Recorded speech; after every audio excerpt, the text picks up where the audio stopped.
எல்லாருக்கும் வணக்கம். இன்னைக்கு வந்து பார்த்தீங்கன்னா வேட்டையன் படத்துடைய டீசர் வந்து ரிலீஸ் ஆக சொல்லியிருந்தாங்க. 7 மணிக்கு ரிலீஸ் ஆகும் சொல்லிட்டு லைக்கா ப்ரொடக்ஷன்ஸ் உட்காந்து பார்த்துட்டு இருந்தோம். தப்பு தான், நம்மளோட தப்பு தான். சன் டிவியில் போய் பார்த்துருக்கணும். சன் டிவி தான் வந்து ரிலீஸ் பண்ணியிருக்காங்க. அதை வந்து பார்த்ததுக்கு அப்புறமேட்டு நம்ம மற்ற விஷயங்களை வந்து பேசலாம். அதாவது இது வந்து ரொம்ப ரொம்ப முக்கியமான திரைப்படம் தெரியும். இந்தியாவில் வந்து இப்போ அதிகமாக எதிர்பார்க்குற, தமிழ் சினிமாவில் ரொம்ப அதிகமாக எதிர்பார்க்குற ஒரு படம் அப்படிங்கிற விஷயம் தெரியும். முதல்ல வந்து நம்ம டீசரை பார்த்துட்டு வந்துடுவோம். அதுக்கப்புறம் ரொம்ப டீட்டெயிலாக உட்காந்து பேசலாம். ஒரே செகண்டுங்க, எங்க இருக்கு டீசர்? 1 செகண்ட் பாப்போமா?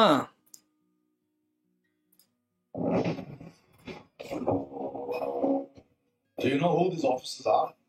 Renowned encounter specialists. Encounter specialist. நாட்டு லட்சக்கணக்கான போலீஸ் ஆஃபீஸர்ஸ் இருக்கு.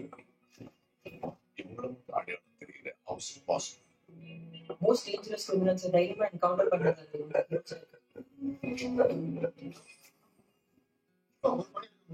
ஒரு பொருளை கைமாத்திட்டா ஒரு பேர் வாங்க மாட்டாங்க. நமக்கு எஸ்பி பேர்ல ஒரு எண்ணம் வந்திருக்காங்களா?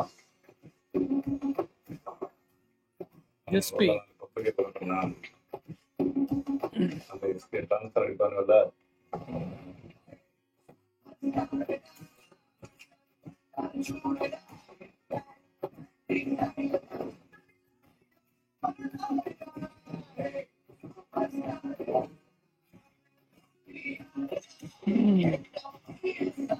இப்போ ராணா வந்து வில்லன் கேரக்டர். கார்ப்பரேட் வில்லனா? என்கவுண்டர்ங்கிற பேர்ல கொலை பண்றதுதான் ஹீரோயிசம்.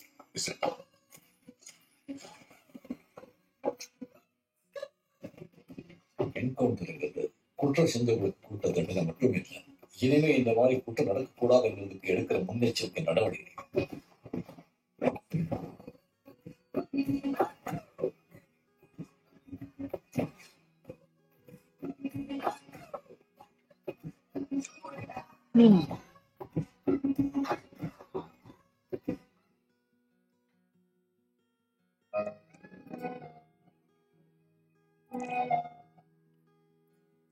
ஓகே, எல்லாரும் ட்ரெய்லர் பார்த்துருப்பீங்க. ட்ரெய்லர் பார்க்கும்போது முதல்ல ஒரு விஷயம் வந்து ரொம்ப டீட்டெயிலாக வந்து பார்க்கணும்னு பார்த்தீங்கன்னா, எல்லாருக்கும் வணக்கம். ட்ரெய்லர் பார்த்துருப்பீங்க. ட்ரெய்லர் பார்த்ததுக்கப்புறம் சில விஷயங்களை உணர்ந்திருப்பீங்க. எடுத்தோடனே முதல்ல ஒரு 4 ஃபோட்டோ காட்டுறாங்களா. அந்த நாலு ஃபோட்டோவில் வந்து முதல் ஃபோட்டோவில் இருக்கிற பேர் வந்து பார்த்தீங்கன்னா ஏஏ கான் அப்படிங்கிறவர். அவர் வந்து ரொம்ப ரொம்ப ஃபேமஸான ஒருத்தர். நீங்கள் வந்து போலீஸ் அதிகாரிகளை பற்றியோ இல்லை என்கவுண்டரை பற்றியோ நீங்கள் வந்து படிச்சீங்க அப்படின்னா அவரை பற்றி ஹிஸ்ட்ரி வந்து பயங்கரமான ஹிஸ்ட்ரி. ஸோ இந்தியாவில் ரொம்ப ஃபேமஸான என்கவுண்டர் ஸ்பெஷலிஸ்ட்டில் ஒரு ஆளாக வந்து பார்த்தீங்கன்னா இந்த அதியன் அப்படிங்கிற கேரக்டர், இந்த தலைவரோட கேரக்டர் வந்து காட்டுறாங்க. அந்த கேரக்டர் வந்து பார்த்தீங்கன்னா ஒரு நியாயம் வச்சிருக்கு. என்கவுண்டர் பண்ணுறதுக்குன்னு ஒரு நியாயம் வச்சிருக்கு. அதாவது தப்பே பண்ணக்கூடாது அப்படிங்கிறத தடுக்கிறதுக்காக வந்து ஒரு விஷயத்தை வந்து யூஸ் பண்ணுறது தான் வந்து இந்த என்கவுண்டர் அப்படிங்கிறதுக்காக ஒரு கேரக்டராக ரஜினி சாரோட கேரக்டரையும், நியாயம் பேசுகிறவங்க ஒரு கேரக்டர் வந்து நம்ம அமிதாப் பச்சன் சாரோட கேரக்டர் அப்படிங்கிற மாதிரி காட்டியிருக்கிறாங்க. ராணா தான் வந்து இந்த இன்னொரு விஷயம் சொல்லியிருந்தாங்கல்ல, ஆல்ரெடி வந்து படத்தை பற்றி பேசிகிட்டு இருக்கும்போது ஆண்டர்பிரினர்ஷிப் இருக்குல்ல, அதாவது புதுசாக தொழில் ஆரம்பிக்கிறவங்களுக்கு இடைப்பட்ட அந்த கார்பரேட் கிரிமினல் அப்படிங்கிற விஷயம்லாம் இருக்குல்ல, அது ஓரியன்டான ஆளாக தான் ராணா இருப்பாரோ அப்படிங்கிற விஷயம் தான் நமக்கு தோணுது. ஸோ அது என்னங்கிறத படம் பார்க்கும்போது நமக்கு ரொம்ப தெளிவாக தெரிஞ்சிடும். நிறைய பேர் நடிச்சிருக்காங்க. ரோகிணி நடிச்சிருக்காங்க, கிஷோர் நடிச்சிருக்காங்க, இன்னும் வந்து நிறைய பேர் நடிச்சிருக்கிறாங்க. விஷுவலாக பார்க்கும்போது ரொம்ப பயங்கரமாக இருக்குது. தலைவருக்கு ஆக்ஷன் சீக்வன்ஸ்லாம் பயங்கரமாக பண்ணியிருக்கிறாங்க. அதுவும் சூப்பராக இருக்குது. இந்த ஹண்டர் வண்டாங்கிற பாட்டை எதுக்கு முன்னாடியே ரிலீஸ் பண்ணாங்க அப்படிங்கிறது வந்து இப்போ புரிஞ்சிருச்சு. ஏன்னா இதுதான் வந்து டீசருக்கு பயன்படுத்திருக்குது. அப்படின்னால டைரெக்டாக வந்து உடனே ரிலீஸ் பண்ணிடலாம். அதோட வைப்லேயே வந்து டீசர் ரிலீஸ் பண்ணணும் அப்படிங்கிறதுக்காக தான் காலையில் வந்து அன்டைமில் ரிலீஸ் பண்ணிட்டாங்க. ரொம்ப சந்தோஷமான விஷயம் தான் அது கூட. அதுலேயும் வந்து ஆடியன்ஸ்லாம் ரொம்ப என்ன சொல்கிறதுனா வைப்பில் தான் இருக்கிறாங்க. என்னை பொறுத்த வரைக்கும் என்னென்னா, இது ஆல்ரெடி பேசப்பட்ட ஒரு விஷயம் தான். என்னென்னு பார்த்தீங்கன்னா, என்கவுண்டர் அப்படிங்கிற விஷயத்த வந்து இது வரைக்கும் நிறைய சினிமாக்கள் பேசியிருக்குது, நிறைய படங்கள் தமிழ் சினிமாவில் பேசியிருக்குது. பட் அது எப்படி இருக்குன்னா, பர்சனல் லைஃப் அது ஓரியன்டான என்கவுண்டர் அப்படிங்கிற ஆங்கிளில் மட்டும்தான் படம் வந்து பேசப்பட்டுச்சு. ஆனால் இந்த திரைப்படம் வந்து என்ன சொல்லியிருக்குன்னா, பர்சனல் லைஃப் அப்படிங்கிறது, அதாவது ஒரு போலீஸ் அதிகாரியோட பர்சனல் லைஃப் அப்படிங்கிறது மட்டுமே இல்லாமல் ஒரு பொதுவான பிரச்சனைக்கான என்கவுண்டர் அப்படிங்கிறத வந்து ஒரு டிஸ்கஷனாக உருவாக்கியிருக்காங்க அப்படிங்கிறதான் நிறைய பேர் வந்து சொன்னாங்க. அதாவது இந்த படம் சம்மந்தப்பட்ட விஷயங்கள் தெரிஞ்சவங்களா இருக்கட்டும், இல்லை ஒர்க் பண்ணவங்க, இல்லை உள்ள இருக்க ஆர்டிஸ்ட் எல்லாருமே சொல்கிற விஷயம் அதுதான். இது வந்து ஆக்ஷனுக்கான ஒரு நிறைய ஸ்பேஸ் இருந்தாலும் கூட, எக்ஸைட்மெண்ட்டு மாசுக்கான நிறைய எலிமெண்ட் உள்ளே இருந்தாலும், அதையும் மீறி இந்த படம் வந்து ரொம்ப அழுத்தமான ஒரு கதை அம்சத்தை பேசுது. ஏன்னா நீங்கள் அந்த ஏஏ கான் அப்படின்னு ஒருத்தர் சொன்னல, அவர் மேலே பல பிரச்சனைகள் இருக்குது. பல பேர் வந்து ஹியூமன் ரைட்ஸ் கமிஷனில் நிறைய கேஸ் போடுவாங்க. இது மாதிரி என்கவுண்டரில் வந்து நடந்து முடிஞ்சதுன்னா உடனே ஹியூமன் ரைட்ஸில் மனித உரிமைகள் ஆணையம் வந்து கேஸ் போடுவாங்க. அவங்க அந்த கேஸ் மட்டுமே ஏஏ கான் சார் மேலே வந்து கிட்டத்தட்ட வந்து எனக்கு வந்து கேள்விப்பட்ட வரைக்குமே வந்து 500க்கும் மேற்பட்ட கேஸ் வந்து இருந்தது ஹியூமன் ரைட்ஸில். அவ்வளவு என்கவுண்டர் அவர் பண்ணியிருக்காரு அப்படிங்கிற மாதிரிலாம் கேள்விப்பட்டிருக்கோம்.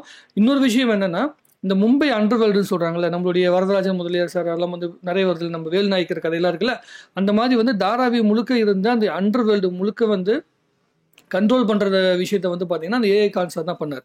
அதாவது ஃபர்ஸ்ட் 4 போட்டோல முதல் போட்டோ இருக்காருல அவரு. ஸோ நீங்க இந்த அளவுக்கு பயங்கரமான என்கவுண்டர் ஸ்பெஷலிஸ்ட்ல ஒரு ஆளா வந்து பாத்தீங்கன்னா ரஜினி சாரோட கேரக்டர் காட்டுறாங்க அப்படின்னா, அந்த கேரக்டருக்கு இன்னும் எவ்வளவு டெப்தா வந்து சீன்கள் எழுதப்பட்டிருக்கும் அப்படிங்கிறத நம்ம நிறைய விஷயங்கள் யோசிக்கலாம். நீங்க இன்னும் உட்காந்து படிச்சீங்கன்னா, விக்கிபீடியால போயிட்டு ஏஐ கான் சாரை பத்தி படிச்சீங்கன்னா, இல்லை அதுக்குள்ள இருக்க ஒவ்வொரு போட்டோவையும் எடுத்து பார்த்தீங்கன்னா ஸ்கிரீன்ஷாட் எடுத்து கூகுள் லென்ஸ்ல போட்டு படிச்சீங்கன்னா அவங்களுடைய ஹிஸ்டரி பார்த்தீங்கன்னா தெரியும். அப்போ எந்த அளவுக்கு இந்த என்கவுண்டர் அப்படிங்கிற விஷயத்த, அதாவது ரவுடிசத்தை ஒழிக்கிறதுக்காக, அதே மாதிரி வந்து தீவிரவாதத்தை ஒழிக்கிறதுக்காக வந்து பார்த்தீங்கன்னா பயன்படுத்திருக்காங்க அப்படிங்கிற விஷயத்தை நம்மளால புரிஞ்சுக்க முடியும். ஆனால் பொதுமக்களோட பார்வையில் வந்து எப்பொழுதுமே இந்த என்கவுண்டர் நடக்கும்போது சாமானிய மக்கள் தான் நிறைய பேர் பாதிக்கப்படுறாங்களே தவிர வந்து பணம் படைத்தவர்களோ இல்லை வந்து பெரிய பெரிய என்ன சொல்கிறது கார்பரேட் ஆட்கள்லாம் இருக்காங்களா, அவங்களே தவறு செஞ்சால் கூட அவ்வளோ சுலபமாக தப்பிச்சு வந்துடுறாங்க. ஆனால் சாமானிய மக்கள் மட்டும் தான் என்கவுண்டரில் வந்து நிறைய பேர் இறந்து போகிறாங்க அப்படிங்கிற ஒரு கேள்விக்குறி இருக்குது. ஸோ அந்த மாதிரி டிஸ்கஷனை வந்து இந்த படம் எப்படி வந்து உருவாக்குது, அது எந்த மாதிரியான இம்பேக்டை உருவாக்குது அப்படிங்கிற விஷயத்தை பொறுத்து வந்து பார்க்கணும். தலைவருடைய வார்த்தைகள்லேருந்து வரும்பொழுது ஒரு சமூக பிரச்சனையை வந்து எடுத்து ஒரு படமாக வந்து பண்ணும்போது அதோடைய இம்பாக்ட் வந்து ரொம்ப பயங்கரமாக இருக்கும். இந்த திரைப்படம் வந்து தலைவரோட வாழ்க்கையில் ஒரு மிக முக்கியமான படமாக இருக்கும் அப்படின்னு நான் நம்புகிறேன். பாடல் வந்து இது வரைக்கும் வந்து 2 பாடலுமே மிகப்பெரிய இம்பாக்ட் உருவாக்கியிருக்கு. ஆடியோ லான்ச் வந்து பயங்கரமாக போயிட்டுருக்குது.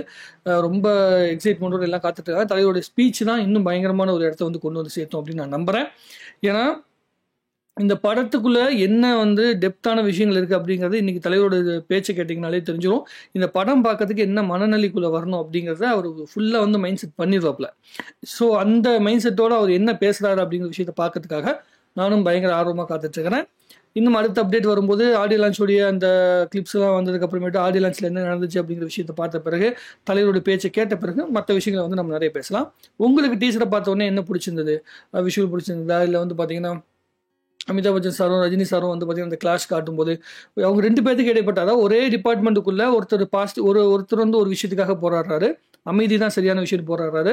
இன்னொரு பக்கம் தலைவர் வந்து பார்த்தீங்கன்னா அதை வந்து ஆக்ரோஷமாக ஒரு விஷயத்தை வந்து போராடுறாரு. ஸோ 2 பேருக்கு இடைப்பட்ட அந்த கிளாஸும் பயங்கரமாக இருக்கும் அப்படின்னு நான் எதிர்பார்க்குறேன். பிரகாஷ் ராஜ் சார் தான் வந்து பார்த்தீங்கன்னா வாய்ஸ் கொடுத்துருக்காரு அமிதாப் பச்சன் சாருக்கு. அது வந்து கொஞ்சம் ஏஐல கொஞ்சம் மாடிஃபிகேஷன் பண்ணியிருக்காங்க அப்படிங்கிற மாதிரி சொல்லியிருக்காங்க. ஸோ அது எப்படி வருதுங்கிற விஷயத்தை அடுத்த ட்ரெய்லர் வருதா இல்லை டேரெக்டாக வந்து பார்த்தீங்கன்னா படம் தான் பார்க்க போகிறோமா அப்படிங்கிறதுல பார்க்கும்போது நமக்கு தெளிவாக தெரிஞ்சிடும். உங்களுடைய கருத்துக்கள் எதுவாக சரி கமெண்ட்ல போடுங்க. இன்னும் நிறைய பேசுவோம். வாழ்க தமிழ்நாடு, வாழ்க தமிழ் சினிமா.